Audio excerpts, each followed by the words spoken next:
Revit allows us to customize the way that our dimensions display.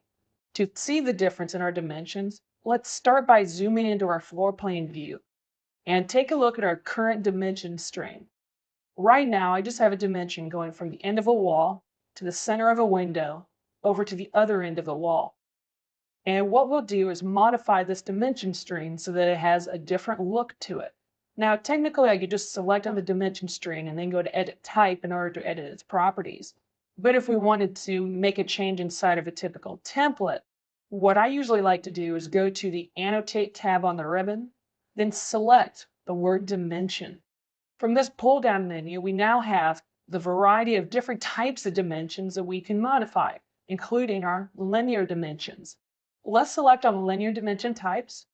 And from here, we can see the type properties of this linear 3/32 aerial dimension, which happens to be the same kind of dimension that I currently have dimensioning this wall and windows. We'll notice that underneath the type parameters that there's a leader type, which can be set as either being an arc or a line. And what this means is that if we pull away this dimension, so there'd be up and over, there'll be a little arc that follows that dimensional number and ties it back to the dimension string. And should that be an arc or a straight line? There's also an option there for that leader that would get created if you would move the dimension over. Does it need to have a tick mark on the end of it? Or would you like to assign some sort of arrow or a dot or a filled box that would be pointing right back there, your dimension string? There are also options for adjusting the tick marks themselves at either end of the dimension string. So if we wanted to adjust the tick marks from being a diagonal to being an arrow, we could do that by selecting where we have the diagonal 1/8 of an inch, going to the pull-down menu, and then choosing arrow filled 20 degrees off of the list. We can adjust the line weight of the dimension. We can also adjust the overall line weight of the tick mark that makes up the dimension. There are more properties, including the witness lines, which are the straight up and down lines that the dimensions actually go to, as well as center line symbols. This means in the case of this dimension going to the window, it's going to the center of the window, which means that we could have a little CL or some other kind of symbol right over the top of our dimension string to indicate this is the center of that object. So let's go to the center line symbol where it has the word none, click, and then choose center line off the list. You can also change the way the interior tick mark looks, change the overall color of the dimension string. We have options related to text. Do we want the text to be a little bit more narrow, such as this 28 feet, 0 inches? Maybe that's a little bit wider than what you'd like. So let's make this be 0.8 instead. We can have the text be underlined, italic, or bold. We can adjust the overall text size associated with the dimension string. We can adjust the font. Also, we can adjust the units which are used. And if I select where it has this 1 foot 5 and 11/32 inch, from here we could clear the checkbox for use project settings, and then we could choose any of the units that we'd like that dimension to display. So even though your project may have units of metric, you could choose feet and inches. If your project had feet and inches as the units, so imperial units, you could adjust this to be metric instead. But I want to use the project settings for this top dimension. We'll click on OK to that. But I would like to add an alternate unit to this dimension string. So let's click where it has this none, and we want to place that alternate unit below the dimension string. We also would have the option to place it to the right of the dimension string. For the alternate unit format, make sure that it's set to millimeters. As for decimal places, you can make this be as many decimal places as you'd like for this dimension. I'm just going to click on OK to that, and we can see that there's still more properties a little bit further down. These are all the different properties that you can adjust in order to create these changes to your dimension strings. And if you wanted to change this to a different dimension style, you could do that as well. Just come up here to the type and select the dimension style that you'd like to adjust, whether it be arc or diagonal or linear, and then you could adjust the properties accordingly for that type of dimension. What I'm going to do is make sure that this is still on the linear 3/32 of an inch aerial and then click on OK. By doing that, we can now see that we have that extra center line that got added. We have the arrows now instead of the tick marks. Also, we have the alternate units the millimeters underneath our dimension. Now, if we would use this template for future projects, it would hold these settings. So the next time we run a dimension string, it would have these settings applied to it. I'll also point out that if you want to make any other adjustments, you can come up here to the dimension, and then for your angular, radial, diameter dimensions, as well as some of your spot elevations, you can adjust those properties as well, adjusting the same types of properties that we just looked at, and then save those to your template so that all your future projects have those settings associated with them. Okay, this should be easy. Here, I'd like to add a second floor as well as roof decking. We're going to cantilever the concrete 8 inches beyond the framing center line. Then we need to snap the roof deck to our framing. In Revit, let's open our structural model. This time, let's go to level 2 in the project browser.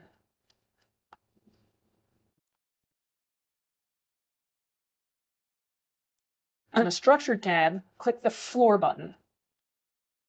Floor is 3-inch lightweight concrete on 2-inch metal deck, which is exactly what I want. On the Draw panel, let's click Pick Supports.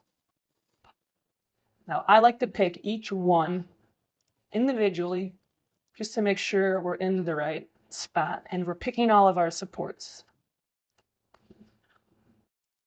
You don't always have to do this, but I'm paranoid and I just do.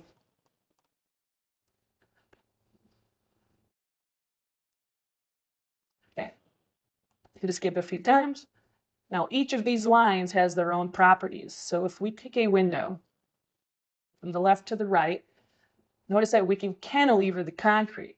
So it's cantilever, I think it's going to be -8 inches. Let's see. Good. So we want that black line to extend out. Then escape a couple times. Let's pick a window around this one. I'm going to guess this is 8 inches without the minus. Let's see if I'm right. I was wrong. That's okay. Click the minus, hit enter. Pick a window around this one. This one's only 8 inches. 8 inches. Haha, I was right. I get this one right. I don't know. Let's pick a window around it. -8. -8 inches. Ah, it's only 8 inches. Beautiful. Hit escape a couple times. Click finish. Now, ever the paranoid one, I like to just cut a section through here just to make sure that it's in the right spot. So click on the section icon. Put a section down through here. Let's double click on the section to open it up. Let's set our detail level to fine. I think we're good. Level 2 tab of steel. That's in addition to it. I think we're good to go. Okay, let's go to our roof level. This one won't be as easy. On the Structure tab, click the Floor button. For this one, I simply want to go to 1.5-inch metal roof deck. Pick supports.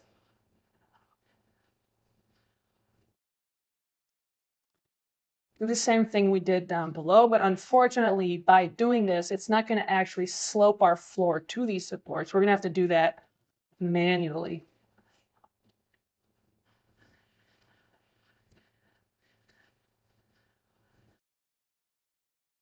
Escape a couple times.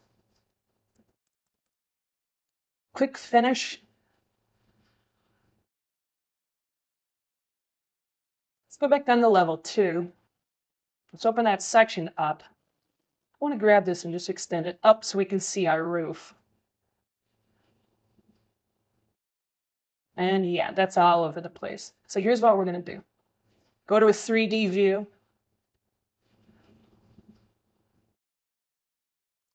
And see how we're way off here, right?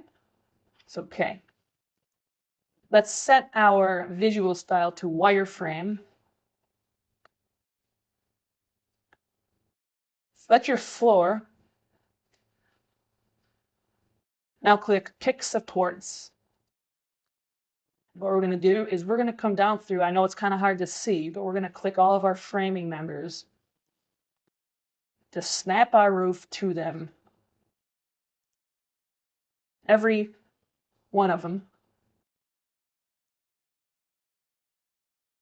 See how that's doing that? We'll right down through the entire thing. That's this guy here.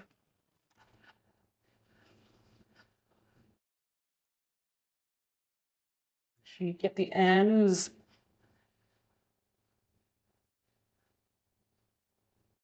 We need to get these as well.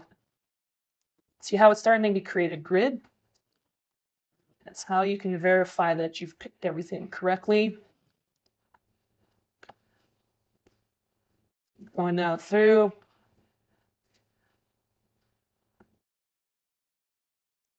I'm never sure if I missed one or not.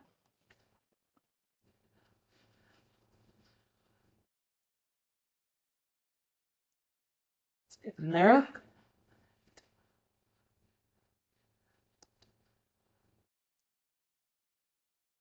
Let's make sure we hit these ends.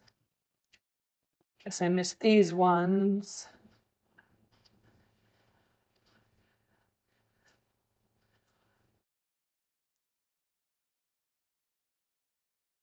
I think we got them all. Let's set our visual style to shaded. It looks like we've got it. Now what we're going to see is this. That's fine. This is our analytical plane. This is going to be following where that roof was. That's exactly what we want. We want that to happen. I'm going to set this will extend up to the analytical plane. And our roof deck is sitting right where we want it. Right? This is down a little bit here because of our joists. So our joists are in there. If we set our detail level to fine, we'll see that that's the condition that we want to have. Perfect. Hit save. That's how you add floors.